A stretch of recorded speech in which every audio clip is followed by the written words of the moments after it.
Okay, Alan, you need to sit down, and so I think look, honey, where it is. Yeah, that looks really But I mean, nice. she's not in it enough. Do you think it should be more? No, you're fine. You're Jen. fine. I'm moving it.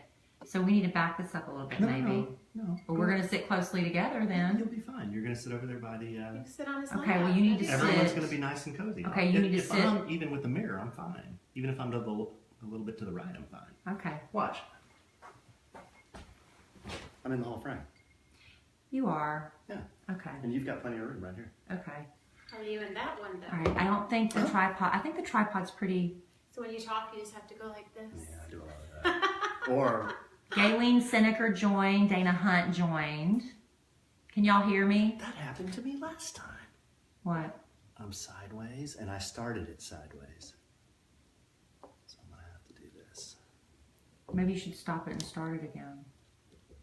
We're getting likes, but nobody's saying anything yet. Maybe they can't hear us.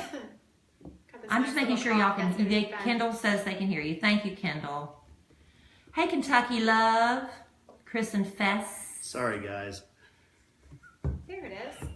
Well, Jay, in the description, that is Jenn Styers. She is a relationship and matchmaking expert, and we're going to be interviewing her today for our Sandwich and Some Lovin' podcast, which was postponed because of her horrible illness And on I still Sunday. have a cough, so I hope it doesn't annoy people. No, it's fine. Baby, what did you pour me? What is that? Is that vodka? Horrible illness. And I still have a cough, so I hope it doesn't annoy people. How do I turn this off? You can turn off the volume. Okay. And flip the volume off, maybe, or just yeah. All right, I'm coming over. Oh Lord. Oh look, Alan Evans is live. I just Yeah. All we have though, or hold on, oh there it is. My head. Yeah, the good camera, Jen, we're all here, but only two of us can be here because Okay. this one's horizontal. Can't you so I'm just stop going it to and take. start it over and try? I already tried. So I'm just going to take questions Well, how here can I in do case. that and you can't? I wonder why. Karen, we're not drunk. We're not drunk at all. Not at all. I haven't even had anything. We're just learning how to set this new stuff up. I should have maybe gussied up a little bit, but I did not. Oh, I was making people seasick. I think we're better now, though. Okay. Ugh. All right. So what do you want to do? We've already. What are we going to do? We're going to talk to Jen for a minute. Did you want to do questions first? Do you want to just sprinkle in questions? Did you want to talk about a certain topic that you? I would rather take questions the whole time. I mean, if people have questions, there's probably a lot of questions out there. So perfect. Yeah, I mean, so Jen wants to take questions. Okay, so we'll open it like we usually do, and then we'll introduce Jen. She can talk. We ask her a little bit about herself, what she does, how we met, all that, and then we'll get into the questions. Okay. Right? Yes, and it is recording. Yes, so we're good. Pray to God we're good, y'all. We're using a new system because Alan wants his own mic. Test. God bless Texas. Okay. All right. And so we're using 3 mics, and we got all fancy. Is that recording? But more importantly, how do I look? That's the real important question.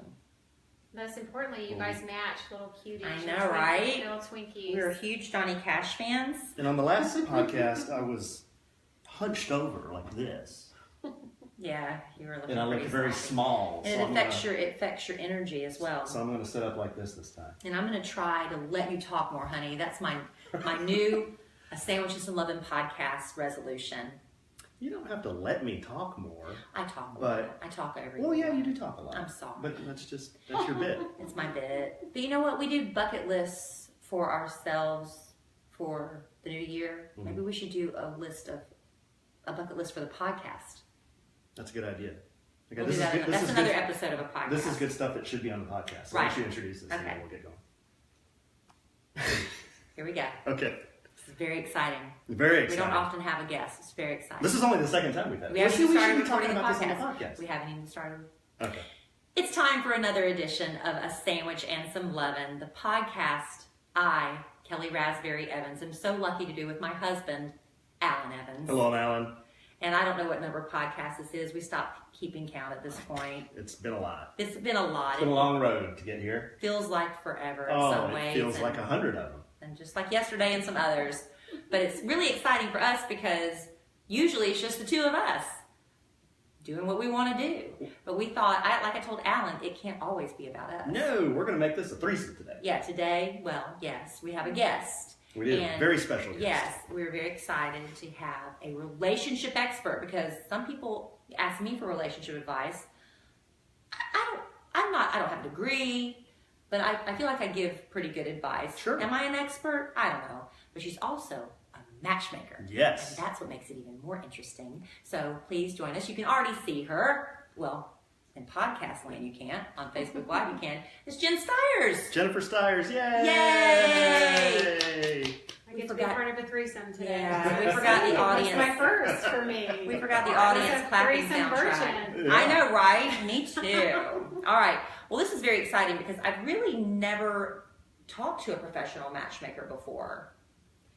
Well, I stumbled into this. I have to tell you, this is something that is fairly new over the past 4 years for me. I got pushed into it by my clients. So I would coach them, I would get them healthy, and then they were ready to find love and they couldn't find anybody healthy. So they said, you know all the healthy people, so set us up. So you initially started setting up your clients that you counseled, or is it really counseling? It's coaching. It's, coaching. It's a little of both, And I started setting them up. That was those were my first matchmaking clients. And then I'm only in the state of Texas. I'm not national, but. What's your record? I mean, isn't that what you call it? Or like a win-loss record? Yeah. Is it sort of like sports? Yeah. I don't know. Well, I've only been doing it for 4 years, and I've gotten a couple marriages, and I've gotten it right on the first time 3 times. That's a really good track record. Yeah, it's pretty good. Because I've been lucky enough to have one of the people they kind of already met, and they both knew, they knew I knew both of them, and so I kind of facilitated the match. I'll take credit for it, that they've been married for a long time now. Who? You don't know them. It's way before I met you, but people in radio that I used to work with. And then we played matchmaker for another gentleman the other night. I don't know how that's going, but it's fun to matchmake, isn't it? It is. It's fun when it works. Yeah. It's fun when people listen. I mean, honestly, and I think this is an important point, is that people don't tend to like healthy. So I help them get healthy. I know exactly who my clients should be going for. And then I bring them somebody that meets that criteria, and then they're bored. Right. Or they're whatever, there's no attraction or whatever. So it's true. They want the bad boy. Yeah. Women want the bad boy. That is true. Let's back up just a little bit so the audience kind of understands how Jenn came in contact with us. So she works and lives here in the Dallas-Fort Worth area. That's accurate? That is accurate. That is accurate. You sound like you're setting up a magic trick. So maybe I am. Maybe. Are you? Are we going to have shrimp coming out of my ears? Exactly. This is what I'm feeling coming. Oh, dear. No, I just wanted everyone to know how and why Jenn decided to contact us and Should I say it then? Yeah, why don't you? Well, y'all kind of worked this out, right? No, that was the first. So I'm only know about what Alan's told me. Yeah. No, but why don't you tell us, Jenn? What attracted you to? So one day I was on Facebook and I saw somehow somebody shared a post of your engagement, and I think I might have cried possibly. It was the most beautiful picture I'd ever seen. And it's been such a long time since I've seen people so happy and in love that I was just compelled. I'm like, oh my God, what is their story? And I just started following Alan and first, and started seeing all your pictures and such. And as soon as I kind of started seeing that there was a story, I contacted Alan and said, I want to do your story at some point, which we're going to. And I've got a date for that, October 4th, by the way. Oh, nice. Wow. I need to check my calendar. Yeah, very busy, Jenn. Very busy. I know. I haven't told anybody. I said I want to do y'all's story. So when you get back from your honeymoon, I want to find out, everything about it. Because it is so rare to see love so beautiful. And especially at this stage of life. As we get older, exactly. Yeah. Exactly, yeah. This stage of life. Well, I mean, I'm not, 20-something Not a anymore. spring chicken? I'm not a spring chicken, and I've been divorced for 10 years. Yeah. And, hadn't really had a serious relationship in all that time. Yeah, I know So, what you mean. and then when it did happen for us, it happened very quickly, Mm-hmm. which some people thought too quickly. Yeah, might look at it side eyes, but then some people were like, well, when are you going to propose? I mean, literally, my parents, Oh. it was Daddy is more in love with him than he is with me. And didn't he pull you aside for a talk just a couple months in? About 2.5 months in. Wow. We were leaving the Wow. Mexican restaurant. And he stayed. No pressure. No, Mm-hmm. and Alan stayed after this. And Jerry, Mr. Raspberry, Yeah. Jerry Rasberry, grabs me by the arm and kind of pulls me away over to the side. And Kellie and her mother went a different direction. I was horrified. You're like, what is he going to say? But I know better than to intervene. I just have to let it play itself out, But it was basically, I'm not going to be fake. Go ahead, dude. Everybody loves fake Jerry Rasberry, no matter who's doing it. Well, he said something like, in the last 2.5 months, I've sensed a level of congeniality that has increased to a crescendo to the point at which it is today. And this was after like 2.5 months. Seriously. Yeah. Wow. So he's a big guy. So he's standing there like right in front of me, like literally this close to me, and he's saying this, and he's like, "If you have anything you want to ask over Jerry Rasberry, you just give him a call." And Get he hits me on the here. shoulder, and that was it. It was horrifying, Oh Jen. my Yeah. God. Yeah. So I knew I was in good graces after Yeah. 2.5 months. But that would have been the point for you to cut and run or stay, and you chose to stay. Right. Thank And you Did I also knew thank you for had to that? ask his permission, right? Oh, yeah. He let you know that. Was it permission or he just wanted to be in the loop? I Yeah, don't know. well, the day before I proposed, I stopped by your mom and dad's house And tell them why you waited till the day before. because they can't keep a secret. But I had to spill the beans at some point, so I go over there the night before, and I asked him if it was okay. I don't know you what that did? means, if it's a blessing or a permission, but I asked him if He it was wasn't going to say no. You're a Southern girl. That's what you do. Yeah, Mhm. well, I was going to do that regardless, But, and he said yes, and we said a little prayer, and it was real nice. Yeah. It was really nice. And you So- showed Mom the ring. Mom. Yeah. What about Mama. Yeah, she was really impressed. So it was an exciting time. But yeah, that's what happened for us. It did happen fairly quickly. We met on Bumble, which I know you're very familiar with the dating apps. We'll talk a little bit about that in a minute too, and some of the maybe dating etiquette, and people have questions about that. Right. So we met in January. The following February, we were engaged. 13 months later, and then less than 5 months after that, we were married. That's right. So we haven't even known each other 2 years. Right. But here we are. But here we are. But you both have kids, and Yeah. it's hard to just date, when you have kids and Very with busy different. schedules and everything. So, yeah, you just either make it happen or you don't. And I think a lot of women think I'm not dateable. I know I had some letters from women who were saying, I'm in my 40s, I just got out of a marriage, I have children, nobody's going to want to date me. That is so far from the truth, because I know in Alan's experience, he wanted someone who had children, because a girl who's never had a woman, I shouldn't say women, I should give the respect, a woman who's never had children can't relate to the responsibilities he has, and sometimes the kids do have to come first. Right. Or he was in the position of dating a woman who still wanted kids, and he has closed that door. Right. So, there are men out there that want to date women who've already had all their children Oh, and don't want any absolutely. more. So that's not a reason you shouldn't try. Yeah, Absolutely. when I was dating, I met some wonderful, wonderful women that didn't have children. And there was always a little bit of that connection that we couldn't quite understand about each other. I don't know what it was. I couldn't put my finger on it.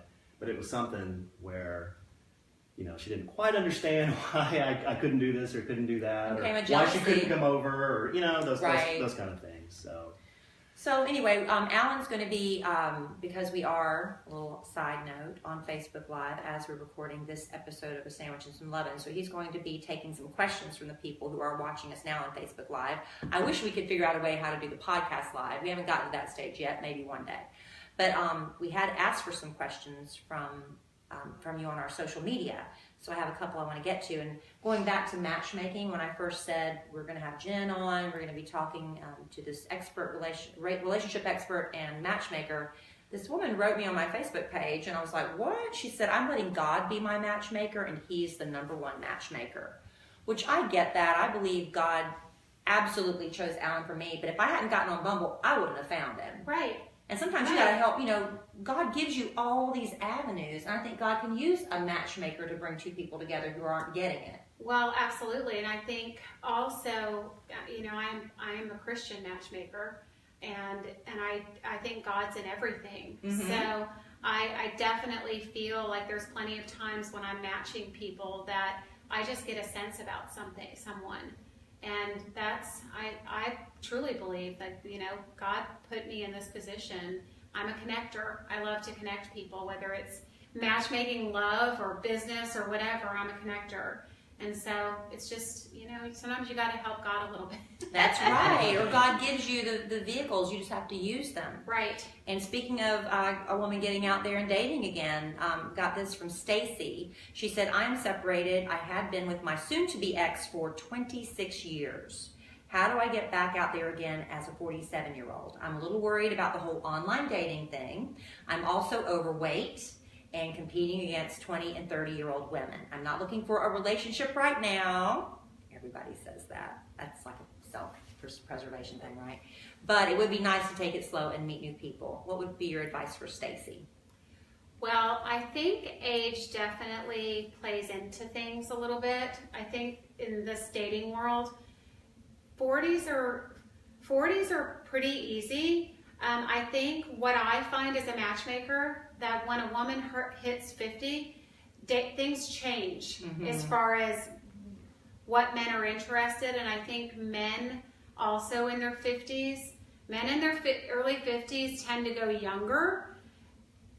And then when they hit their mid-50s, they tend to get to a point about 55 where they're ready to start dating women their own age again, which is really nice. Yeah. So at that point, I always tell women they should go a little bit older.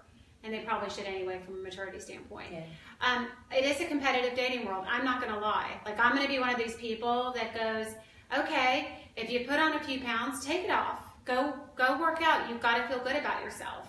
I mean, you're getting back out there. I mean, there's a possibility you're going to have to take your clothes off at some point. I mean, you want to feel good. You want to feel confident. So love starts with us. You have to love yourself first. But if you're carrying a few extra and you're confident, absolutely, there's a guy out there that loves that body type too. I 100% agree with that. And you know what? I have clients in every way, shape, and form. But what she said is... Yep, she's not happy with it. She's not happy with it. So, if you own it, it's fine. But if you're uncomfortable, get yourself in the best dating space. Exactly. It is competitive. And from the guy's perspective, I would say... if you are uncomfortable with your weight, maybe that's fine, but just be honest with who you are on your dating profile. Yes. It's always better in the long run to portray exactly who you are than maybe someone that you're not. Yeah, because one of our friends who met his wife on, I think it was Match. I'm not really sure. Are you okay down there? Yeah, we're fine. He said that one of the things that if a woman didn't include a full body shot, it didn't have to be a bikini shot, a sexy shot. He said if she doesn't include a full body shot in some way, she's hiding something, and he would just swipe left automatically. And the woman he married, I'm going to tell you right now, she carries a little extra weight, but he didn't want to be faced with any surprises. And that was a really important thing. So a woman, if you are setting up your online dating profile, don't set up a picture with a bunch of women. That's confusing, right? Right. Your profile picture should be you by yourself, and there should be at least one body shot. Yeah. And I think there's space for one glam shot, all dressed up and pretty with a lot of makeup, and then another where you're a little bit more natural. However, I'm going to say this.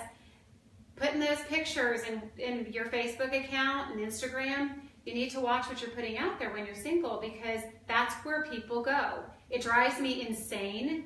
It really does. And it's a lot of times it's why I won't give clients their last names, because people will go and check them out. Absolutely. And they'll peruse their whole site. And I'm telling you something, if you've got pictures of you walking your dog at 6 a.m. and you've got no makeup on, and nobody's ready to see that yet. Really, I know it's okay to have natural shots.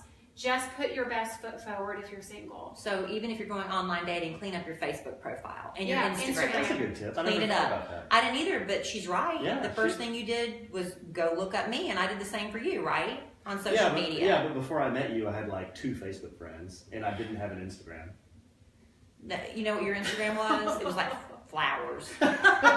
Honestly, flowers, trying to be artistic. He took pictures of flowers. They weren't flowers; they were succulents. Oh, they were succulents. I mean, I'm not even lying. Go dig deep. That's like Instagram, like 4 likes on some of those early ones. It's true. I Look at you now, babe. I'm gonna go look.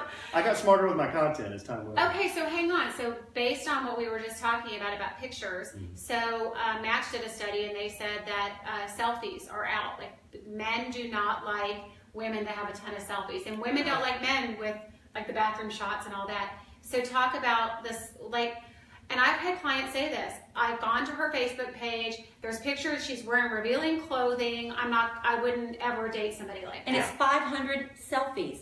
And it's the same face shot in different light. And I'm like, when I see a woman that does that on her Facebook page, I'm like, you're insecure. You need to be told constantly you're pretty. And it's a negative thing. So if you have a ton of nothing but your face, I mean, if you literally, the first 100 photos are nothing but face, what do you think when you see that? They could be self-absorbed. Self-absorbed and I think insecure. Well, you know, Kelly, and I've said this before, she didn't have any selfies on her profile. Her pictures were very authentic. There was a picture of you and Emma Kelly. There was a picture of you with family.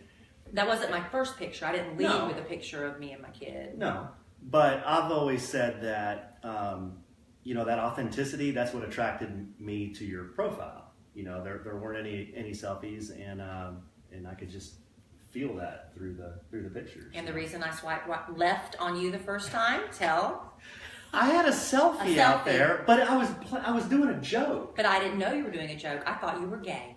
And that is the truth. I'm not lying. Because of his scarf, right? He was wearing a scarf. He did a head tilt and a cheesy smile. I'm like, this guy doesn't know he's gay yet. And I swiped left. But you know what happened? God used Bumble and brought him back around. Does Bumble sometimes let him, if you miss somebody, they bring it back around? I think Bumble might have at first because there wasn't that many people on it. I'm not really sure how they gave me a second chance, and I swiped right. Yeah, because that happened to me a few times. I would swipe left on somebody and then come back around. I don't know how that happened, or if they maybe swiped right on me before I swiped left on them. And so Bumble saying, you need to look at this one again. Yeah, I don't know. But that was a God thing. So no selfies for men either. Yeah, no selfies. The picture of all the hot girls in one picture where I can't tell who is who, that's one that I would advise against. That's not a good one. You know, put pictures of yourself and... You know what women don't like? Maybe your children. Is when men just post nothing but a picture of their cars. Cars? Mm-hmm. There's a lot of that. Wow. You can't see cars. You can't see other men's profiles because you're only looking at women, but you see a lot of just the car, because I guess they figure that's all women care about. Or them standing in front of their car. Yeah, and a lot of like real outdoorsy type men. When every photo you put up is outdoors, I'm automatically thinking we're not going to be a match. You know, because I don't do that much outdoors. So there's got to be a balance. You rarely go outdoors. I don't. I'm very fair skinned. Yes. And I don't like to sweat. Well, speaking of the lady you were saying, you said that after 50 it gets different. Wendy wanted to know, what are the best sites for 50-something women? Finding a man who's actually really what he wrote on his profile is a challenge. It's very disappointing to say the least. It's actually worse dating at this stage than it was in our 20s. The game never changes. Well, I think people have just gotten really savvy online. Like it's almost like a game now for people to swipe left or right, and they just get very addicted to it. Now, also, I learned when I was at Match a couple months ago that more men swipe right. Is that like? That's a lie. Like 85% of the women that come across, they swipe right to. Where women, it's like 10%. So that's why it's such a huge difference. Huge difference. For men, it is a game. Which is why Bumble is pretty cool for that perspective, because women get to choose. But what was the question? She wanted the best for older women, 50 plus. Because they do. There's like Our Time.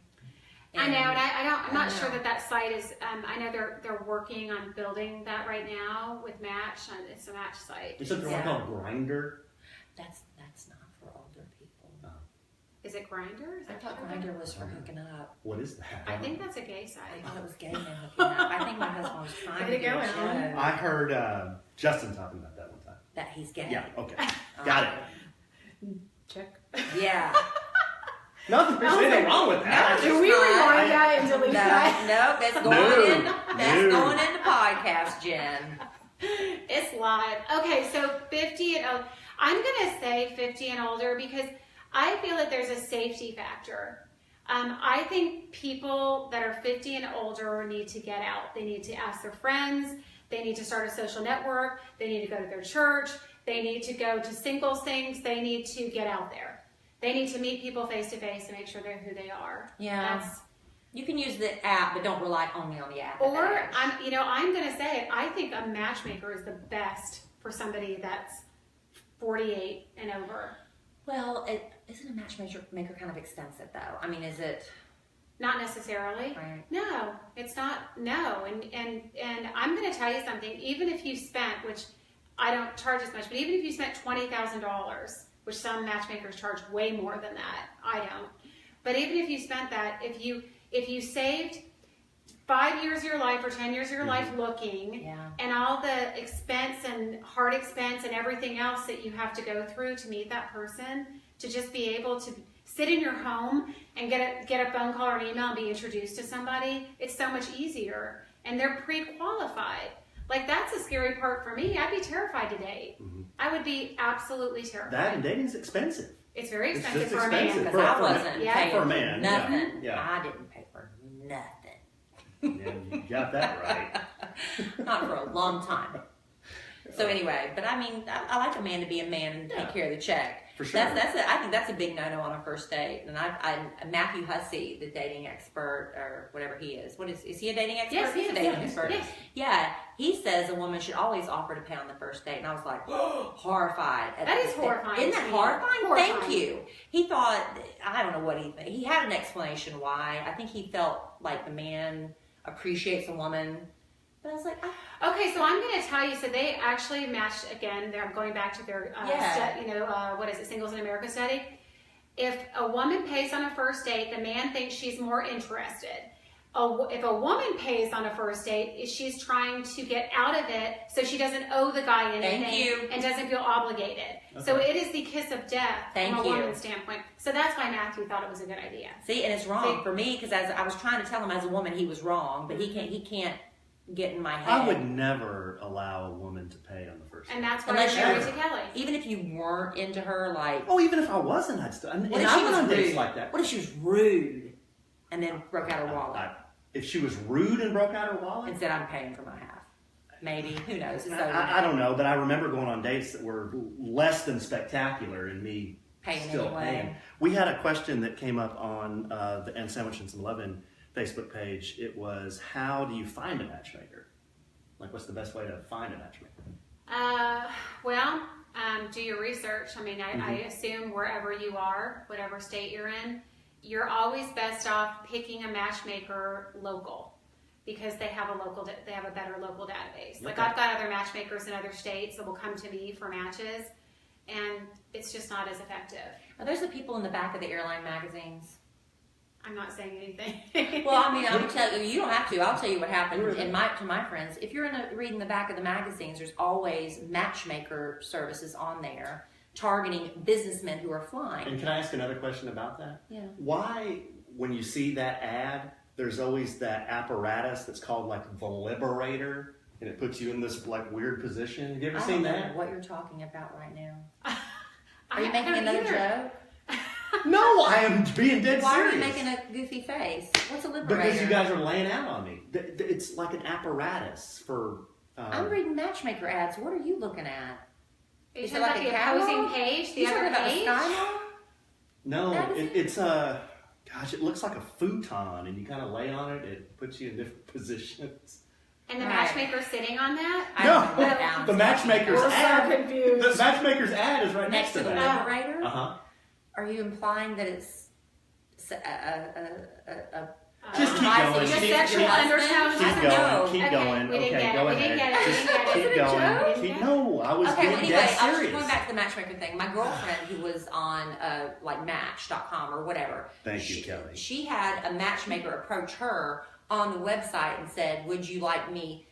So a woman, like, it wasn't, I don't know which one it was, but approached her through the dating site because she worked for one of those people in the back of the magazine. So they scout They scout hot young women for those businessmen flying back and forth. That's what those are. Oh. Wow. That's me saying but it, a not good Jenn. matchmaker will find somebody that matches your lifestyle and personality and the things that you're looking for. It's And not just a blonde. It's not just about looks, right? Yeah. It's not just about looks. Okay, so let me ask you just a hypothetical. Don't ask about another device that you saw in the magazine. Let me ask you a hypothetical, Jenn. So if I came to you and wanted to, enlist your services, would you have set me up with somebody like Kelly? Obviously, before you were married to her, would I have set you up with somebody like Kelly? Yeah. How can you know in hindsight, though? But yes, I mean, I interview people. I find out who they are. Yeah, how do you get to know what they're looking for, what their history is, what their deal breakers are, just things that make somebody tick. Like, what is it that was going to make them happy? Mm-hmm. And who is the best personality for somebody? And you guys play off each other very, very well. I mean, you both have an amazing sense of humor. Thank you, Jenn. It's Jen. true. Some people think I'm very mean to my husband. Oh my gosh. Oh, you're not making No, I mean it's. Love you so good. Like, how he's married to you. I'm like,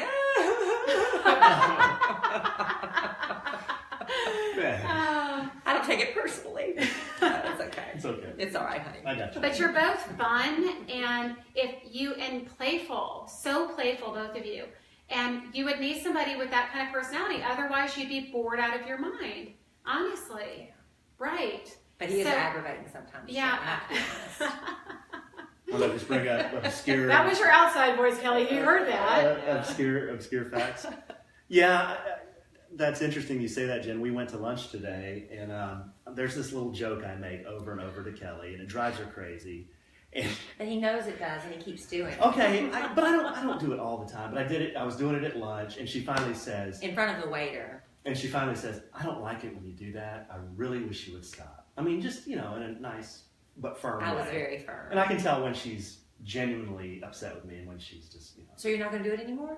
No, because you were upset. Thank you, honey. But one thing that I love about our relationship that I, had never had before is that even when we're upset with each other or we get upset with each other, there's always a little bit of humor involved with it, even then. Right. So she tells me this and she's looking at me like, and then I just reach over to her and I go, Stop.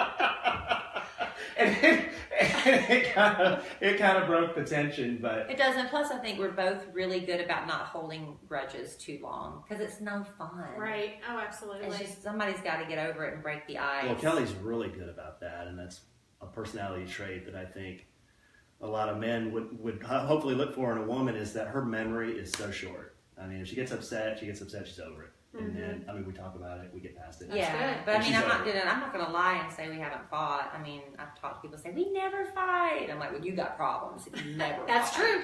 That's true. I mean, Yeah. that's not All a good good marriages, sign. you fight. Yeah. That's So, but passion. if you're dwelling on something, if you're not talking to your partner or your spouse, whatever, for 2 or 3 days, for what? I mean, so you can win. What are you winning? So we're pretty good about. We haven't It's had really such hard a when you live thing. together too to not talk. Yeah. Oh gosh, it's the worst. It's the worst. Horrible. All right, so here's What else a you letter from Kim. You can, while I'm reading this, if you want to see if anyone else has a new You guys have any question. questions? Dear Kelly and Allen, in January, I started dating a widower with 4 children. His wife passed away 2 years ago next month. I'm the first person he's dated since she passed away. He's a great guy, makes me laugh, we have fun together no matter what we're doing, but in the last couple of months, he's become more distant. The only time we see each other is when I make plans. He's met several of my friends. I have not met anyone in his life. We had a conversation, and he said he wants to keep seeing me, and we do have future vacation plans, but he doesn't know how he wants the relationship to progress. When he speaks, he makes references to us being in the same place we are now, but years down the road. So I guess still together, but not moving forward. It feels like he treats me like a convenience and not a priority. I don't know if I should continue dating him or if it's time to look for someone else who's looking for the same things I am. I'm 44, he's 47. I know Kelly likes that information, and I do. I think age is very important in any of these letters. I agree. So what's your advice for Kim dating a widower? And I think the thing is that she's the first one he's dated. That's the problem. Well, I think, I do work with a local widows group, and I think there's a stigma people have. Maybe it's a fear of dating somebody that's a widow. And it's that whole idea of they've idealized that person that has passed. And it's not always the case. It's really not. So I would put the widow thing aside. I really would. It's the first person that he's dated since that, but they do get back on their feet just like anybody else, like, you know, but somebody that's with the widow needs to understand that the memory of that person needs to always stay in a good, you know, beautiful place. Do you think he's feeling guilty? Like he's sort of in a way cheating? It's because he's not still mourning his wife, that he's not... I think we're reading way too much into that to say that. I totally think that. This sounds like a classic case of a man, yeah, really pulling away. Like he's pulling away, setting up boundaries, hasn't introduced her to anybody in his life. He has not made that decision ever that she's that person. So does she need to be concerned? Yeah, if she wants to move forward. She's 47 or she's 44? She's 44. He's 47. So she's 44. I would suggest before she turns 47 or 48 and she's wasted years of her life. And I'm telling you, and Alan can tell you, guys say what they mean. If a guy says, I don't see this going anywhere, or I don't want to get married, could he change his mind? Yeah, but is he bound? He means what he says, right? Yeah, no, that's true. And I'm pretty honest. I agree with that. Did you get any questions, babe, or we move on with some that I got ahead of time? Yeah, we have one here from Amy. She says, do you think that being older and single a longer time, that you've learned to pick and choose your battles, and maybe that's why you don't hang on to anger as long? Oh, it's kind of that's for us. An arguing question there. I guess, I mean, you learn lessons. If you're in a relationship that fails, as long as you've learned something, that's not truly a failure. It makes you better for the next relationship. So I think I'm not saying I was always a saint and that I didn't always hold on to grudges. I know in past relationships I've sulked about something, let a fight drag on way longer than it should have, but now I know better. So. Yeah, for me it's just the classic mellowing with age. I mean, I used to get spun up a lot quicker than I do now. So, you know, just with age you grow a little more patient and a lot slower to anger. Yeah, and mellow. And then again, giving my wife some credit here, she is very emotionally savvy. She's like an emotional savant. What does that mean? Very emotionally mature. Okay. Yes. Thank you. You know a lot about this stuff. Thank you. Good, it was a compliment. I didn't know what that word meant. I didn't know that. You bail me out of a lot of situations. I do? Yeah, sure. Oh, thanks, babe. Joy wants to know if we could talk about interracial dating, specifically black women with white men. I don't know what she wants us to discuss about that, but do you see any problems? I mean, we've evolved a lot as a society with interracial dating, but I know there's people who are in interracial relationships that say, we still get it. We still get the looks, the comments, and things like that. Right. Yeah. You know, that's, of course, it's a preference, right? Mm-hmm. It's what people are attracted to. And the only thing I would say about interracial dating is that there's different cultures and different things that people in different races value. And those are the things that you need to take into account. And, you know, like whether it be black or white, the black family and the dynamics of the black family are different from the dynamics of the white family. And you just need to make sure you understand that. It's not just black and white. It's every, you know, it is, but she was asking specifically black and white. I mean, the cultural differences, someone who may have, like, in my past, I've dated someone who was born in the United States, but the rest of his family was not. Right. You can't think just because they were born in the United States that they're not affected by the culture that their ancestors 100%. came from. I had an Asian client, and he would tell me, I mean, I didn't even know all of the responsibilities of the oldest Asian son, but they are born to take care of their parents. And so it's just, if you married into that, you would need to know that, because guess what? You're going to have mom and dad living with you at some point, because that's their job. Yeah. So there are certain customs and traditions and values that you would need to take into account. That's you do your research. That's all I would say. Yeah. Do you have something I need to know about? Alan's. I never researched Filipino culture. Yeah, my mom's from the Philippines. Nothing other than you need to be able to eat a lot around the holidays. Yeah, I'm good with that. Yeah. Filipinos like to eat. Yeah, but she makes funky stuff too. I have to bail on some of it. Funky stuff. Like squid. What is that stuff that you're like, I won't eat. You won't make me eat that. Oh, yeah, it's a squid dish. Yeah. Squid and onions and tomatoes. Man, that's good. Ew. Right. You guys don't know what you're missing. Oh. But somehow our relationship will survive the holidays. I have a feeling. So honestly, there's something too. Like you go to China, which is why I'm not going to China. If you go to China and you turn down like a grasshopper or whatever gross thing they're going to feed you, they're offended. Like it's offensive to turn down their gross food. Oh. So you could be offending his mom if you turn down her squid and onions. I don't know about any of that, but the first time we went to dinner with Jenn, she had a shrimp in her pocket. Whatever. Right? You put it there. It was my magic trick. A crustacean on my shoulder. A crustacean in her shirt. Oh. Well, we have some like random questions. So this is like, what do you wear to bed? This lady, she just wanted to know our business. Well, we can scattershoot those real fast. Well, what do you wear to bed? We'll get Jenn in on these too. Well, I mean, I don't really. What's the first one? Why are you hiding that one from me? Because it's like, are you an animal lover or will you avoid keeping animals at home? It's not really about relationships and stuff like that. Okay. But, you know, listen. Oh, well. But animals could be a problem. Well, here's the deal. There are some people who are passionate about their animals. Maybe they sleep with them all the time. Maybe they talk to them. They talk to them. They imitate their Alan voice. was trying to find a way to segue into the fact that I told him today that I talked to my cat. Right, right. Yeah. Or they let them eat off their plate or whatever. Can that ever come between a couple early in a dating phase? Sure. So if it does, like if it's that trivial, I would get rid of that person.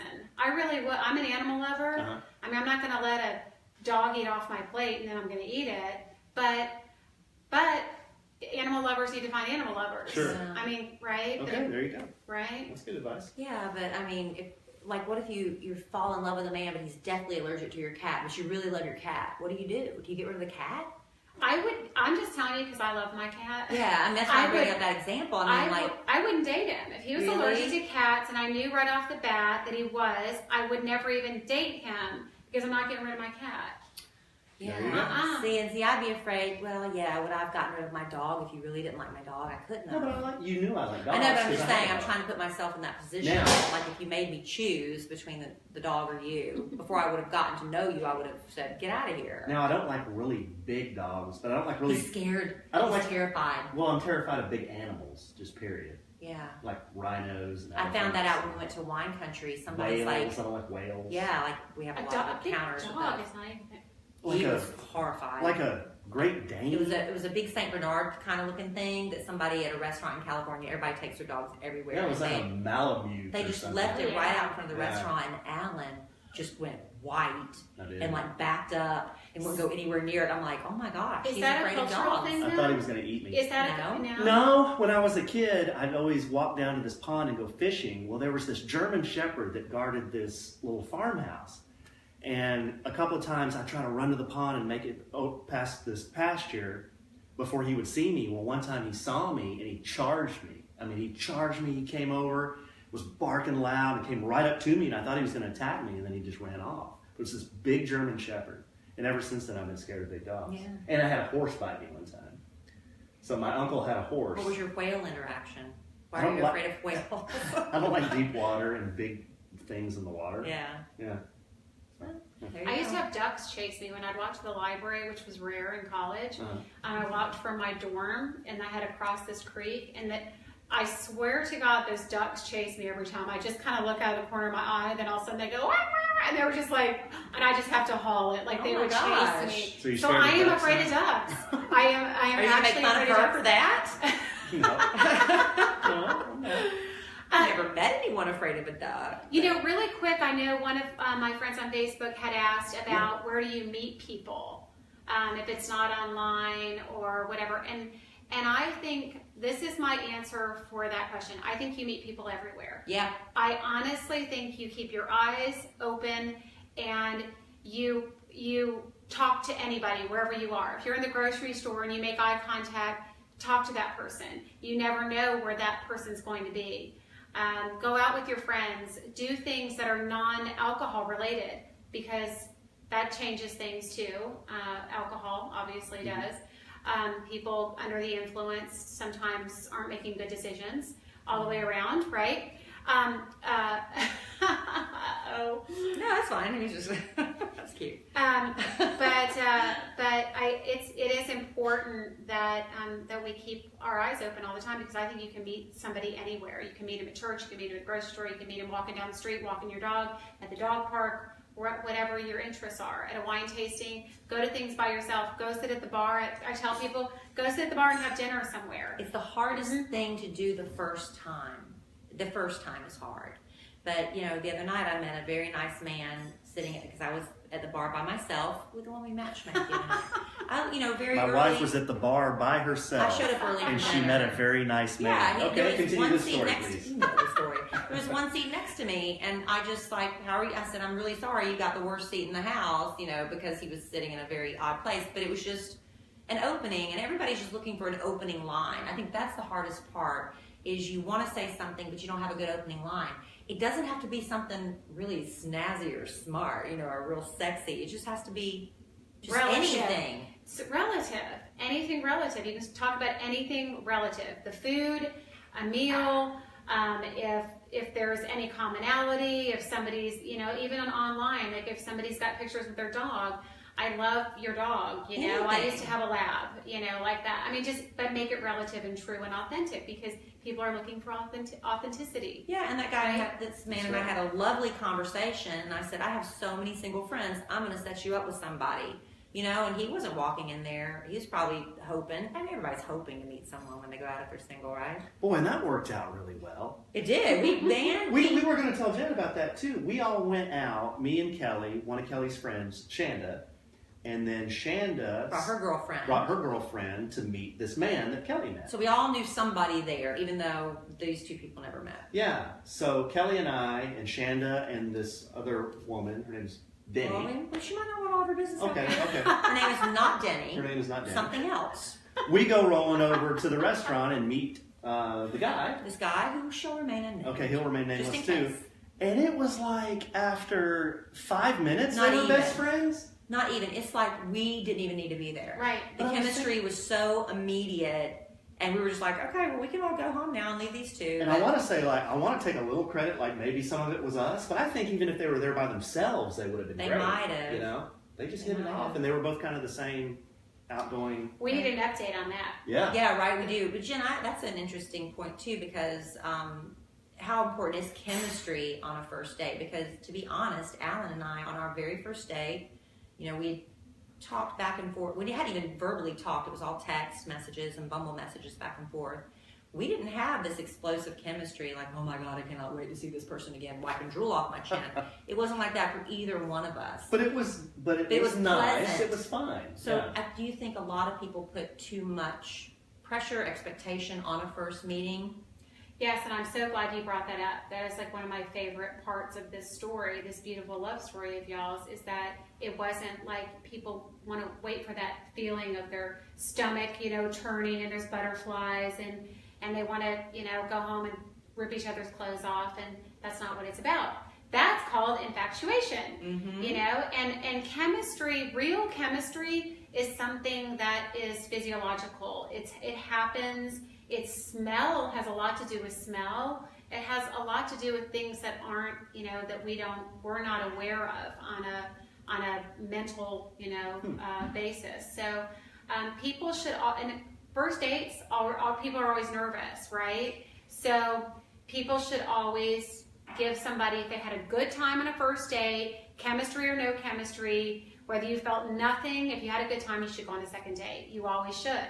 And that's what we did. And but if he had not have asked me, I would have never contacted him again. Mm-hmm. I was going to let him be the man and do that. Yeah, and I was, because I had a good time. But along with that was my mindset when you and I went on that first date. I had zero expectations about anything at that point. So did she. Yeah, I just wanted to go, have a good time, see if you could carry on. Crazy. See if you were not crazy. See if you could carry on a nice conversation and just get to know you a little bit, and then see where it went from there. But I didn't go in saying, oh, I'm going to go out with this woman, and I think she works in the media somehow, and this is going to be a big deal, and that's not at all how I went on that Because date. I really have dreams of doing a podcast Right? one day. Yeah, right. This might be my end. Right. This might be my end to do a podcast. But I'll tell you the truth. I had many first dates, just like I have with Allen, where they were pleasant. Right. They were very nice men. We had lovely conversation, but they never called me again. And so I had so many first dates. But I never sat at home crying in my pillow because there was, I knew there was somebody else out there I could go out with, and eventually I found Allen. Yeah.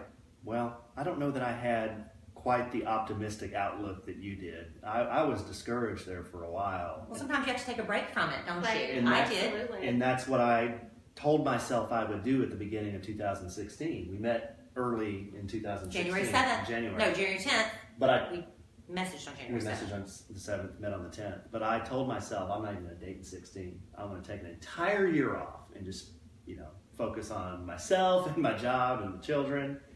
And then ran into And that's Kelly. the way it happens, right? Because Yeah. you take all that pressure and expectation off of actually meeting somebody, and if you let love happen, the connection happen, it does if it's there. Mm-hmm. But you have to be relaxed and open to it. I think what happens is people also, when they have an expectation, they're constantly finding fault. They're constantly finding fault in somebody. They go in looking for what they don't want Yeah. instead of listening for what they do. Right? Yeah. So I'm curious, what prompted you to go on a second, like what happened on the second date that was so magnetic that said we're going to have a third? Well, the second date, I think we met really quickly because was- I was on a trip Yeah. and I just had a little bit of time to where you and I could meet for like an hour. Yeah, we would do a couple of those kind of real quick meetings because he'd have to pick up his children or something. He's like, do you have time just to meet me for a quick drink? Well, not before we weren't like that, but we meet you real quick just because you just wanted to see me for a coffee. I meant for a coffee. Do you have time to meet me for a quick coffee before I can pick up my children? We're with you, baby. Yeah. Keep going. So anyway, and we just do that. And that was that a date? That was, I guess That's a so. date. Really quick. And then, But what I think, and I'm not trying to pat myself on the back here, but if there was a pocket of time where I could see her, and I knew that if I didn't see her in that little pocket of time, another 4 or 5 days would go by where I wouldn't be able to see her, to me that was important because that got me together with her again. I got me in front of her again to where I could kind of start building that rapport with her, I love that because you tried. And what I do find out there in the dating world today is that people aren't trying. That there'll be a great connection and the women will go, well, I haven't heard from him. And he's like, oh, I'm just really busy. Try, reach out, make a phone call, have a drink, do something. There's always time, but you have to try. Yeah, exactly. You have to make an effort. And I think people are so dang lazy these days. I hate to say that, but I think there's that idea of, well, there's other people out there. If this doesn't work out, and you said you had it too, then there's other people out there. So at least he asked a second time. yeah. Or you guys wouldn't have been here. Mhm. Now, if obviously. he hadn't, if I was so attracted to him on the first date and he hadn't, for women who are listening now, if you really like a man, you haven't heard from him, should you reach out or just say, he's not interested and move on to somebody else? What do you do? I mean, how much time do you let pass before you reach out or give up? So I'm going to answer this, and I think you're going to get this, and I don't know that everybody else is because I'm not sure that everybody else shares my view. I don't think a woman should reach out. I think she should let a man do the work, and if he's interested, he will. Men will work for what they want, and if they don't, then they don't want it. And that also sets the pace for what is to come. If you start reaching out and you start being the aggressor, he's going to expect that. So what do you want, right? What are you setting up for yourself? Those are my thoughts. I agree. And I'm really old-fashioned. I'm from the South, too, so I don't want to call a guy. I want him to do all of the initiating. I If agree. he's going to court me, right? That's right. Mhm. So that's pretty much how it progressed for us because then I asked you on the third date. And okay, so our first date we went for sushi, pretty casual. Second date we just met for coffee Not for like even an hour. Yeah. And then the third date, my thinking was at this point, okay, this has been pretty cool the first 2 times. I want to take her somewhere really nice. So I took Kelly to a steak restaurant. And we had to get kind of dressed up. I think I wore a jacket that night. We went to a steak restaurant. I wore a dress to show off my legs. And so at this point, I felt comfortable enough to start sharing some things about me that you wouldn't see in a Bumble profile, or even in the Or first, share on a first date. or even in the first 2 dates. So I'm curious. Well, what did you share that you wouldn't share on a first date? that I like magic. Oh, really? Yeah. Would that have turned you off? On the first date? Yeah. On the first date, I think he's had experience. He's told me before if he wasn't interested in a woman, he'd break out the cards on the first date. That's exactly right. Because it was like he pulled just out of his pocket, he pulled out a deck of cards, and we're sitting at this nice steakhouse, and he starts doing card tricks, and I got mad.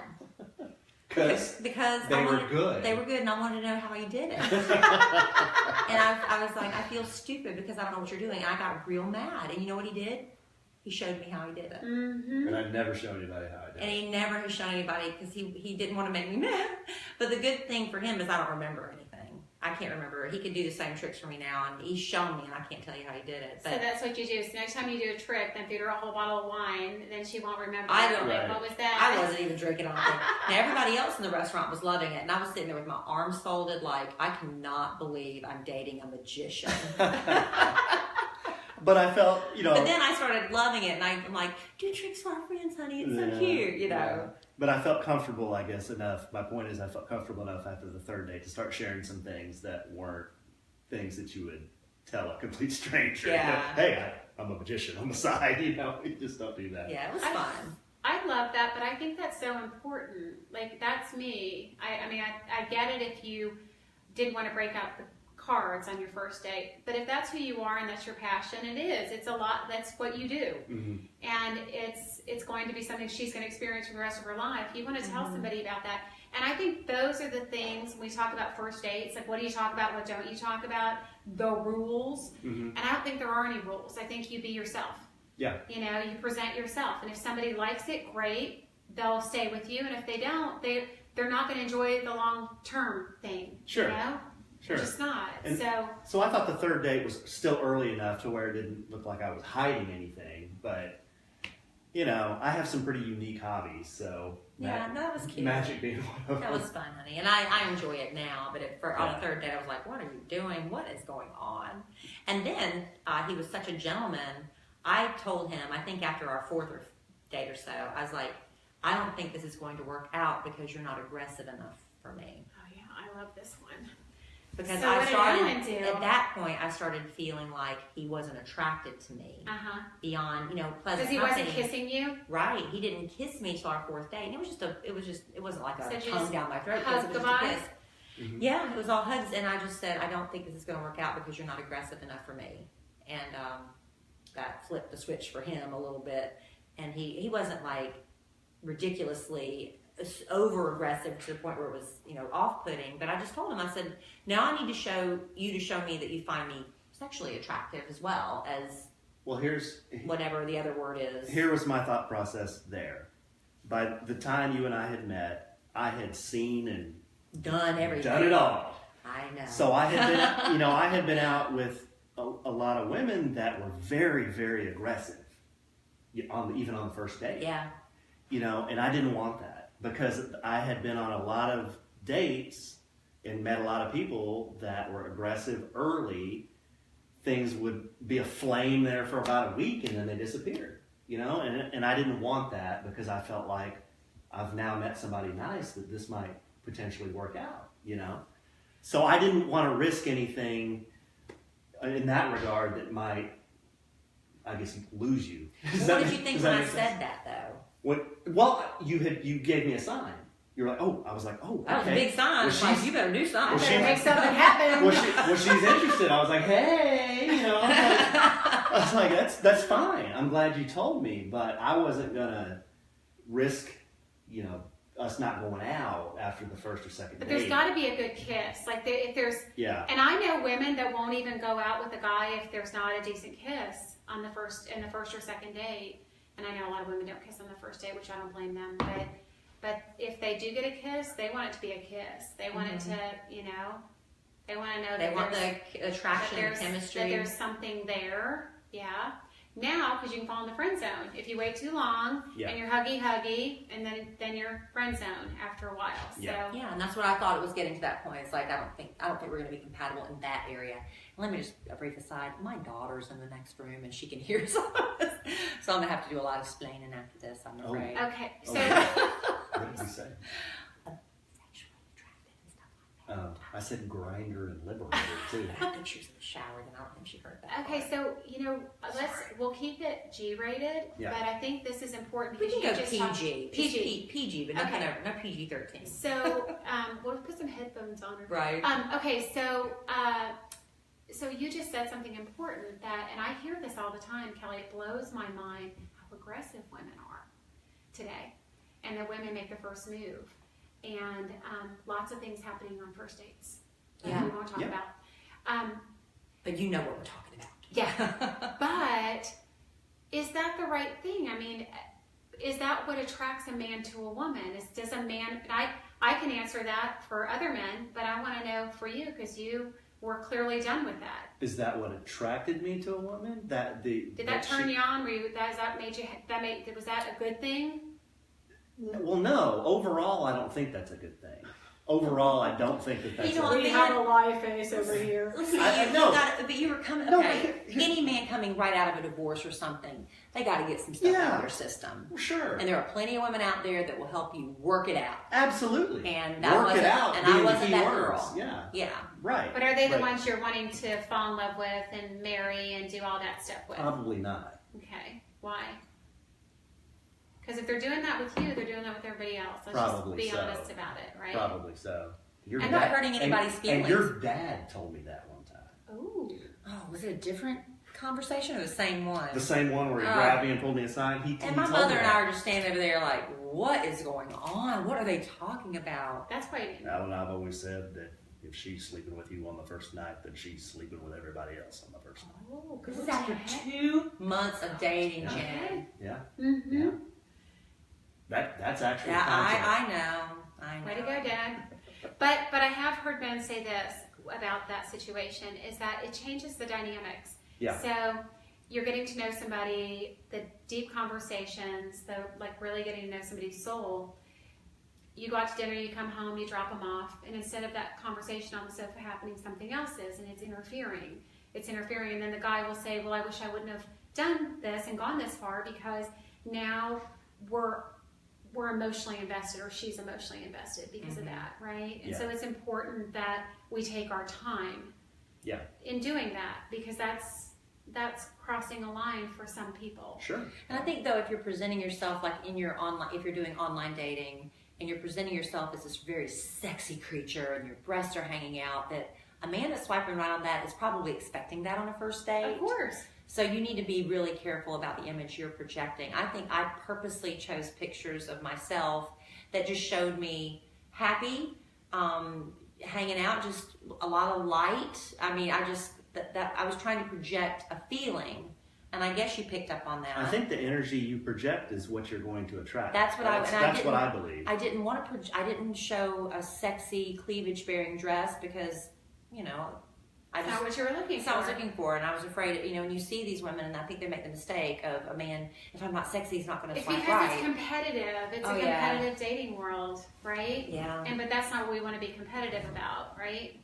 Right. We have to know who we are, what we own, the things that are important, the things that set us apart from somebody else, right? Mm-hmm. Okay, so what are quality? What are my gifts? Mm-hmm. What do I have to offer a relationship that is non-physical, right? Well, we could talk to Jenn Styers all day. We really could. And all night, because I know she's got a lot. But you know what? Here's the thing. Jen has a lot of social media, and I'm sure we're going to get you to share your page information, how people can get in contact with you if they want to ask you any questions, they want to find out. Because Jen, like we said earlier, she is a professional matchmaker. That's what she does. And she's also a relationship counselor. She can advise you if you're going out on a lot of first dates and you're not ever getting the second dates. I'm sure there's some coaching you can do for people who are looking for love and just don't know what you're doing wrong. Obviously, it's everybody but you, right? Well, Jen can help maybe say maybe it is you, just a little bit. So how can people get in touch with you? Is social media the best way? Well, I do post on Facebook every day. So Facebook. Very encouraging little dating tips and advice. Thank you. Yes. Thank you. I know I think about this stuff constantly. It's ridiculous. My Facebook page, and then I have a website, which is lovejenn.com, JENN.com. Lovejenn.com. Jennifer Styers. And we're good. And you know what? I should probably say, so I'm going to be starting a webinar series. One of the things that I have not been able to do is reach everybody. And so I'm going to be starting a webinar series in October, and you all are going to be guests, and we're going to be... is that what I'm doing on October 4th? Yes, that's what you're doing. Okay. October 4th. I got to check my calendar, Jen. I don't know. Can I come? No, you're both coming, yes. And and we've got a little surprise in there as well for that if we can do it. Obviously, we need to try to sync our calendars. You know, the other thing that I would love to do is a singles event. You guys keep talking about this happy hour. I know. We really are going. We've got a couple of things. I know people think, oh, yeah, we really are working on it. Right. We really are. So I do singles happy hours a lot. Oh, you do? I do. Is it like a matchmaking thing where you have a lot of your clients there? Some of my clients are there, but it's mainly for people to come and mingle and meet each other in an authentic atmosphere. Oh. So at least you know that these people are single that are there, so they want to be approached. And so it makes it a little bit easier. It They're sure does. They're a ton of fun. Yeah. That sounds like fun. Do you need a magician to work the room? Oh my God, it was so much fun. Bring your shrimp, babe. No, we would love to go to something like that. What does that mean? The shrimp you pulled out of Jen's hair. Oh, okay. What do you The think best I did? was the little thing you did. You put an X on my hand, and what was the trick though? It was so freaky. The X was on his hand, and he transferred it to your. Oh my gosh, that's right. Yeah, he drew an X on his hand in permanent marker. In permanent marker. At the same time, I put my hands behind my back. They were behind my back the entire time. I'm still freaked out by this. Honest to God, I took a picture of the X on my hand. And I had my hands behind my back, and then I pulled my hands up, and then he asked me to open my left hand, and there was an X on my hand in permanent marker. That freaks me out. Now, where was the X on my hand? It was gone. Because it was on your hand. It was gone. It was magic. And Kelly would not let him tell me how he did it. That one really is magic. That is magic. That was a good trick. That was a great trick. Thank you. It's a freaky Chris Angel kind of trick. So maybe we'll help you. We'll help you. You don't need our help, but we'd love to show up maybe for one of those mingle things. That'd be fun. We can invite some of our single friends to come. Yeah. Combine our single pools, because that's the thing is when you're in love and you're in a happy place, you want everybody around you to be in that same happy place. That is so true. And when you're dark and miserable, you want what is that? You want to surround yourself with more misery. Mm-hmm. So I want everybody to be as happy as we are, honey.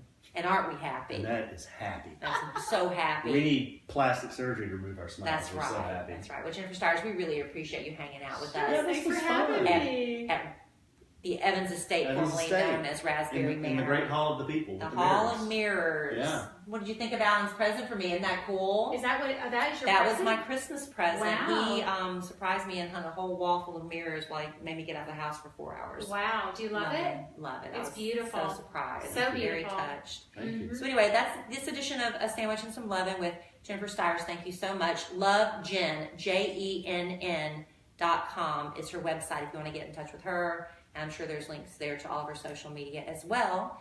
And as always, you can find us on our social media, which is everything, a sandwich and some lovin'. That's right. All right, babe. Well, in the immortal words of the great Keanu Reeves, life is good when you have a good sandwich. Bye. All right. Let me Where see. did Keanu Reeves say that? I don't know. I don't know. He said Did you just make that up? Did you just quote Keanu Reeves? I may have just made that up. I love it. All right. Are we going to go? We're still on Facebook Live. Do you want to do mine? Since there's, I don't know how many people are on mine. There's probably a whole bunch of questions over there. I'm going to sign off here, that's guys. The thing is everybody's on mine. We can't see. Thanks for listening. So we got to get it close. Say bye. Bye. Oi, oi. Thanks for coming. Bye. Where are you having this interview? Well, this is the wall of mirror, the hall of, I don't know why Alan keeps calling it the hall of the people. It's the hall of mirrors. So that was his Christmas gift to me. That's awesome. That was his Christmas gift to me. Made me get out of the house for like 4 hours. Okay, let me see. There I am. Man, I really should have a little something to myself before we. This is what I look like at about 5 o'clock this morning. It's also lighting. We need to bring some it's bad big lighting. old That's what it lights is, in, Jen. right? She's so good for my ego. It's So anyway, lighting. thank y'all for hanging out with us on a Tuesday night. You switched what? Oh, Steph switched over from a sandwich and some love into this one. Good. So maybe some people will How join us sweet in. is that? So anyway, we can all sit with each other on the couch if we want to all be Cozy. smashed in. Here, honey, but you have to hold it because you have longer, stronger Can arms. we just put it on one of these chairs? Oh yeah, we could do that. No, just prop it up. We could do that. That's a good idea, Jen. Why not? For a little I don't know how these work. Let me see. Is it? You going to the bathroom? Oh, he's going to get his guitar. Oh, good. The website for Jen was lovejen, JENN.com. Just don't be getting that camera on me. I need to get my roots done tomorrow. Oh, honey, Don't get I too did my close. own. I got a $6. Look, you can tell I did it myself. $6 box of root How do touch-up. people do that? I need to do that. It's $6, but it gets you just like right around the front of your face. I can't do the back, That's what I but it's need. the Clairol root touch-up. It's like $6 or $7, and it's enough to get you I through know, to the next one of my appointment. friends told me about that. It scares me. I'm afraid I'm going to do something funky to my hair. Oh, Trisha, Miss Trisha, Emma Kelly, your former dance teacher, Miss Trisha's here. On the, Maybe oh Emma Kelly gosh. should come in. I know, Emma Kelly wants to be on the podcast so bad. Here, Jen. This might be her chance. I can't get this tripod set up. Crap. Y'all, we got a new tripod, and this Babe, is you're gonna just, make everybody sick doing well, it. I can't get it. Y'all, close your eyes for a minute. I swear I can't. Okay. Okay. There we go. All right. Now we're all here, sort of. Except for Alan. Alan's playing switch background in here. music. Come on. Okay, I'm good. All Let's see, right. if I get too We got your far away, I head. can't read it. Love you all. Tell my gal Jen I said hi. That's from Sarah Catherine Goodson. Ah, Sarah. Oh, where'd I get my necklace, Christine? This is a bumblebee. And Alan gave that to, I know we need a cameraman, David. I'm sorry. We haven't got a big production budget. Maybe David wants to do it. We have zero actually production a budget. zero production budget. Yeah. We ordered these little tripods for $10 each off of Amazon. This is the bumblebee. Alan gave this to me because we met on Bumble on our first Valentine's Day, which we'd only been dating. Cute is that? We'd That was only like been a dating a month. That's awesome. So- Good job, Alan. You're creative. He went all out on our first Valentine's Day, and at that point, I wasn't sure about him. Uh-huh. And I was still kind of like, I don't know, And the I don't bumblebee know. was a good gift, though. Nice, kind of was. casual, but Yeah. sweet and I wear it all the touching time. and appropriate. Next time, turn on more lights, baby. It is. Well, we're in a room that's very dark. The last week we did it in here. It was daylight and it was perfect. At night, it's too dark. And Alan, that switch, Jen, on the wall. Yeah, we should. That I don't know if that makes any difference. Thank you, Deirdre. It's like a nightlight. I know. Oh, it's a little better. Look. Alan, sing a better. song. Do Lifehouse. Can we send a request? Send in your requests. Well, he doesn't play. He has to like look up the chords. Some not of them for everything. Not for everything. He knows some. Hi, Kristen Hobbs. We're just gonna hang out for a little bit. Emma Kelly, did you take your shower? Emma Kelly. She's on her computer. So I think one of my friends asked me about transitioning from a friend. Like, how do you? We should have talked about this. I know. We Jen. didn't. He might still be there, but how do you do that? Like, if you've been friends with somebody, Delilah. how do you break the ice, right? How do you transfer from being a friend How do you to cross being from a the romantic? boundary? How do you take it from friendship to romance? Can you do that? What's up, Negan? They want to know what's up, Negan. It's better when close. The camera away is too dark. Yeah, y'all, I'm sorry. Well, you know what? We're going to have to look That's into good. getting We some did better it. lighting. We did it on purpose because Look at me. kind of casual. All right, y'all. The mirrors are gorgeous. Great job, Alan. That's from Deirdre. Thank you. I'm digging our background. Hey, Grayson. I might get Jen to sing in a minute. I love that song you were playing. Now sing the words. No pressure. Which one? Fort Smith, hello, Aunt.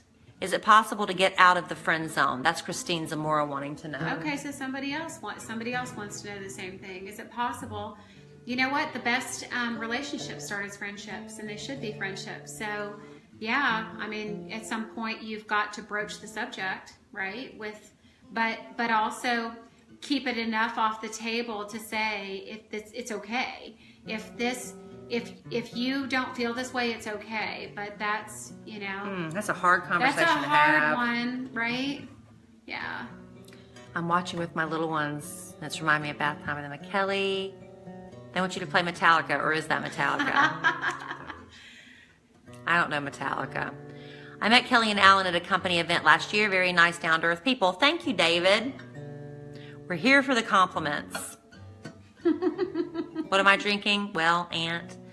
Allen, his tradition is to drink a little bit of Rip Van Winkle that Allen, I already showed the mirror wall, but there you go. Allen drinks a little bit of Rip Van Winkle, and he poured me just a little snoot of Which vodka. you have not been drinking. I haven't been. I just not really. Yay, Lauren. Cautious like, Kelly, what is the line you use with Allen about being aggressive? Oh, I told him that I didn't think it was going to work out between us because he wasn't aggressive enough for me, and I needed him to be more aggressive. Didn't you tell him you wanted him to kiss you? Well, yeah, he was like giving me little pecks and stuff, and I just told him he wasn't aggressive enough for me, and I didn't think that we were going to be compatible in that way. But he was still trying to be a gentleman, and I was like, well, I wasn't feeling like he found me attractive enough to try to jump me, basically. So then he laid one on her. Yeah, and it was fine after that. We're all good now. But if there's something bothering you, and that's the thing I think Allen might appreciate about me, but he might not appreciate about me, is if you're with me, you do not have to question what is wrong with me, because I will tell you what is wrong with me, and I'll tell you. You don't have to be like, what's wrong with you? Nothing. I'll be like, okay. Am I telling the truth? Yeah, that's right. I'm very open about that, because if I'm sitting there keeping my mouth shut, how do you know to fix it? That's a good point. Do I ever plan the dates? Kathy, I'm sorry I didn't see you ask that earlier. Well, I've surprised him with for birthday dates and stuff, and I have made plans but I always ask if it's a group thing. I always ask for his permission. I don't like to make plans without asking him. But I come up with ideas for dates and stuff, right? Just like going to movies and stuff like that. Did you but have I to never hire a nanny when you married Allen? No, well, I had a nanny before, Nanny Laura, who's been with us forever, but Nanny Laura basically was helping me at this stage of life because Emma Kelly's almost 11. I had to leave for work so early in the morning. I needed somebody here when I left for work to take her to school. Well, Alan's here now, so unfortunately that meant we don't have Nanny Laura anymore, but she's having a wonderful time. She's touring the country with her mother right now, and she's getting ready to go to Australia. Oh, Christina loves my statement, and she's definitely going to use it. Oh, are you with somebody that's not giving you enough attention? What's the best gift I've ever given Allen? Allen? The best gift you've ever given me? Gosh, you've given me so much, man. Good answer. That's a very good answer. Where do I start? The Guns N' Roses tickets were pretty cool. I got him Guns N' Roses tickets last year for his birthday. But probably my wedding ring. That would be the best gift. Oh, that's sweet. See? Did I get you Metallica? No, you bought. I was going to try to get him Metallica, and he Metallica. couldn't wait. You went to Metallica for his birthday. That was a great present. Mm-hmm. But I didn't pay for it. He couldn't wait. He went when the pre-sale went on. He immediately bought everything, so I couldn't do that You for wanted him. to be on the floor with all How- the pot smokers. That's a good question from How Trish. long do you wait to introduce your kids to each other? What do you recommend? And then I'll tell you what we did, Jen. How long do you wait to introduce your kids Introduce to each the other? kids. Well, when you are 100% positive that that's your person and you're going to be spending time and your lives possibly together. But there's no time limit in your head?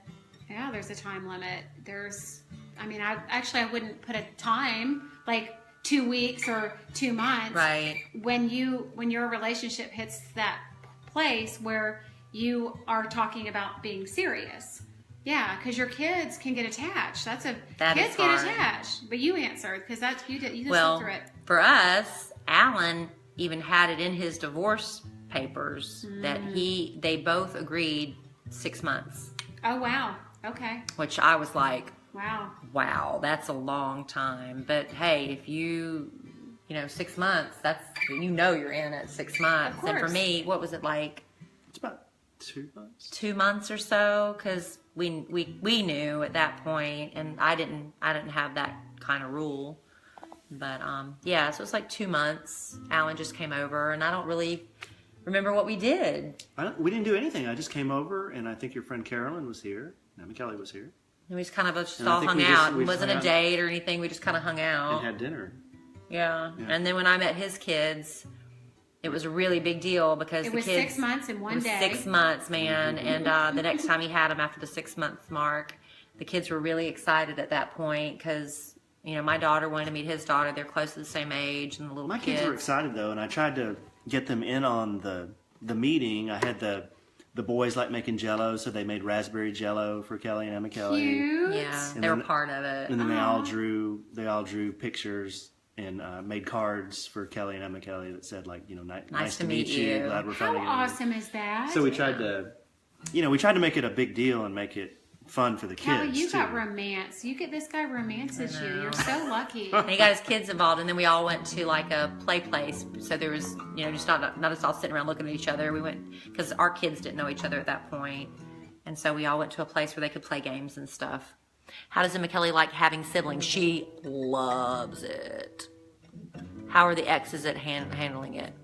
I mean, there's an adjustment period for everybody, but our exes are both in relationships, which makes it so much easier. Mm-hmm. Oh, When your yeah. ex is in a relationship when kids are involved, it makes it a lot easier. As long as you're keeping the kids out of it. You know what I mean? Like everybody's allowed to be happy. And Yeah. Yeah. It's good. Yeah, as long as you keep the kids first. Are you adjusted to being married now? Yeah, we didn't really have it. Honestly, we still have so much crap in the house. We have nowhere to put it. That's our problem. Is we've got our dining room is our catch-all room right now, and there are mirrors and pictures and knickknacks and just stuff everywhere. So we don't have, because apparently everything Alan owns it just carries so much memory Oh, and boy. value. Oh, boy. Not true. Oh, boy. Gotten rid of all kinds of stuff. I've talked to so many women that said, you don't want to be in this, Jen? No, I'm good. I want to listen to you guys, and I want everybody to see Alan playing the guitar over there. They, how you send a love letter for love letters to Kelly. If you go to kidnation.com, there's a link for love letters to Kelly on there. But I've talked to so many women that say when they meet a man and they move in together or whatever, that all the man stuff just goes and they live on the women's stuff. Right? Well, Have you 'cause heard that a women- lot? Yeah, because women tend to have prettier things. Sometimes, not always. Not always. Not But always. Alan happened to have some really nice things. So I did allow him It's to keep hard some to of combine it. households. It is. It But really there's, a lot of it, there's a particular vase I'm not fond of. Jen, what do you think of the vase in the I think you guys front have window? different styles. I just think you do. You have different styles. What do you think of the pussy willow accent? I like pussy willows. Why do y'all both have to say that? Because that's what it is. That's what they're called, pussy willows. Is that a bad word? In a teal and orange vase with an orange snake in this lovely room. Jennifer. It's ugly, just say it. That's what somebody said. Who had to give up their home? Well, he didn't have to give up his home. He was in an apartment, and I owned a house. I'll tell you, I set myself up for marriage before I even had anybody. I bought a house with enough room to welcome That's good. a You man have to and a do family that. into my house. I set myself up for what I expected. And So you were waiting on that base, Yeah. is what you were saying. and when I had my closet redone, I said, make it where it works for me when I am married. And that's before I met Alan. Good for you. Trisha had a So- good question. What was your opening line to me in Bumble? I think I always, I was not very, I'll tell you my line that I use more often than not. I might not have used it 100% of the time was, I'd say, thanks for swiping right on me. Otherwise, this would have been very awkward. You didn't 'Cause say that to me, though. I don't remember. But I said that a lot. Like, thanks for swiping right on me. Otherwise, this could have been very But what awkward. did you say to me? Honey, I don't remember. But Was it- you saved everything. You said something like, I'm sorry if this sounds cliche, but you look really familiar. Have we met before? But see and we hadn't, but look at him. He looks like, on some days, Robert Downey Jr. He looks like some days that guy that plays Negan. Ray Romano? He looks like Ray Romano on some days. So he has a face, it's like, do I know you? And that wasn't a pickup line. That was like, But that was my opening line, I guess, because I wanted to talk to you, I guess, at that point. Right? It worked. That's all that mattered, right? Kelly had goals. Buy the house and met your soulmate. Well, I mean, that doesn't work 100% of the time, but you should set yourself up for success. Right, Jen? Yeah, absolutely. So much. I miss Kid terribly, and I'm so glad you found Allen. Thank you, Amy. Love you guys, Kelly, Allen, and Jen. Thank you. All right. That's from Roxanne. That's one of Jen's friends. Yeah, you're right. Exactly. Exactly. I don't know Roxanne, but there's a song called Roxanne. You know that one? No. You have to look it up. At least he had a vase. My husband's in the Air Force, so it's very nicely matted pictures of jets. Oh, you poor See, thing. Kelly, you're lucky. You didn't know it. Yeah. But you know what? You know what the thing about also, and when you're combining households, you have to give a man his space. You have to. And so there's just the only space. It was not like it was the only space he had. It's a little guest room we have, and he can do whatever he wants in there. And he can decorate it any way he wants, and if I don't like it, I just shut the door. But a man has to have his space, I've found. I think a woman does too. Yeah, but the rest of the house is my space. Yeah, of course. It's like I'll just lay out in here for a while, but you know, yeah. Is that where he put his furniture and stuff like that from the house? Well, I mean, no, like that chair is his, that table's his, that table's his. I mean, there's a lot of his stuff in here. That pussy willow, tacky, horrible vase is his. Oh my gosh! But you know, that room does have like a little fold-out sofa, so if in a pinch we can use it as a guest room if we need to. And yeah, all of his stuff is in that room. And any artwork he wants to hang, that's his room. Oh, the military guy's wife has an office with jets hanging from the ceiling. Oh, God. But that's his space. And you gotta that's his space. Jets hanging from the ceiling. My husband and I retreat to our own side of the house in the early evenings. He does his thing and I do mine. He has his own bathroom. That's cool. My parents do that. My dad has his own bathroom because my mother is just like, she is a clean freak and my dad is not.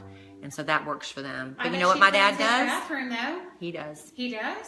Ooh. So his bathroom's like a Texaco, and oh, his bathroom, it's bad.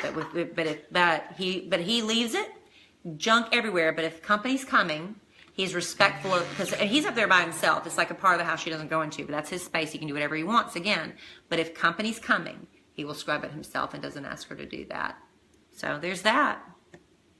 Show the vase. Here, don't move the camera. I'll bring it up. Okay, he'll bring the Well, yeah, I'll bring it over here. So you have to know about it in context with the room. Well, okay. If this vase was on a patio at a Mexican restaurant, you'd be like, that is a cool vase. Aww. Here it comes. Here it comes. That's a pretty good beading, though, huh? This is one of my favorite pieces. Is there a texture to it? Oh, yeah, there is a little bit. See? Did you paint that? No, I didn't paint it. No. There it is. Can you see the pussy willows? Show that. That's what's in it. There they are. In this beautiful room with mirrors and a red leather sofa. It's eclectic, babe. None of this has to match. I don't believe that to be a true statement. You're I think it needs to go. I think it needs to go together. I will say, I think if you turn it around to where the snake's not showing, the other side might actually match the room better. Okay, I'm open to that. I'm open to that. You might have to turn those pussy willows around, though. He hates when we say that word. Oh, that is awful.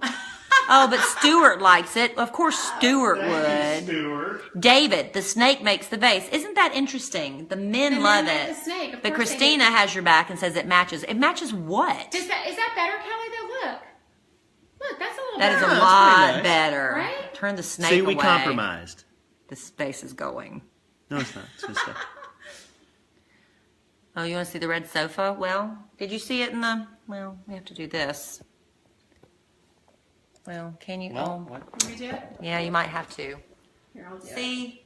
Now I'll angle it down. Down. We're sitting on the red sofa, down a little bit more, just like, there you go, there we are. And these little Asian tables, there's too much Asian in my house. But there's I love Asian do accents. I have the vase in there?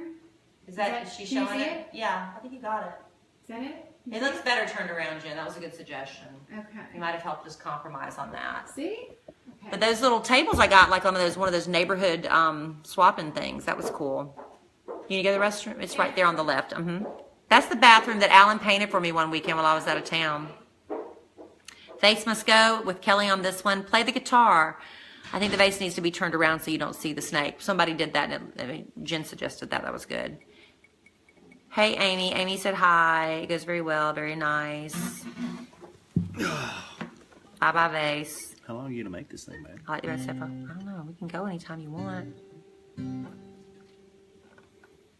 Where'd you get the mirrors from? He collected them from everywhere, such as Ross, Pier 1, Target, Kirkland's, Home Goods. Somebody wants to know, where in the world did you buy that hideous vase? Ross. I'm telling you, in the right setting, that vase is fine. And honestly, turned around the way it is, it looks better. Still not loving it.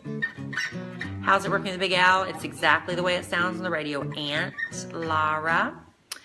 It's a tacky in a cute way, yes. Vase equals patio. Yes, Brad, I agree. Bring that vase back to Ross. He should do magic for us. What would you have done if he wanted to get a house together?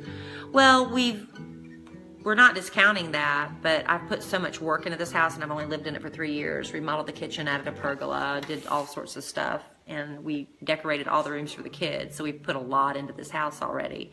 So we've decided to live in it for a minute and just see what works for us, what doesn't. Do we want to move? Do we want to stay?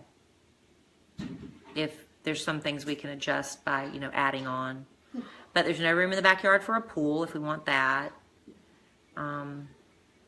The boys are sharing a bedroom right now, which they love. Both of our exes live in the same area, David.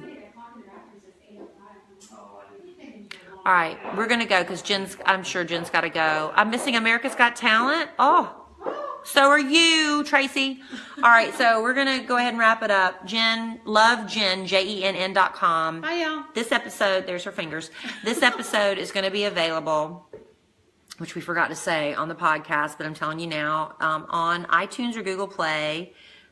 We release a new episode every Thursday around 10 o'clock in the morning. So if you go on right now, you can hear past episodes, and if you hit subscribe, if you know how if you have an iPhone, you automatically have a little podcast app.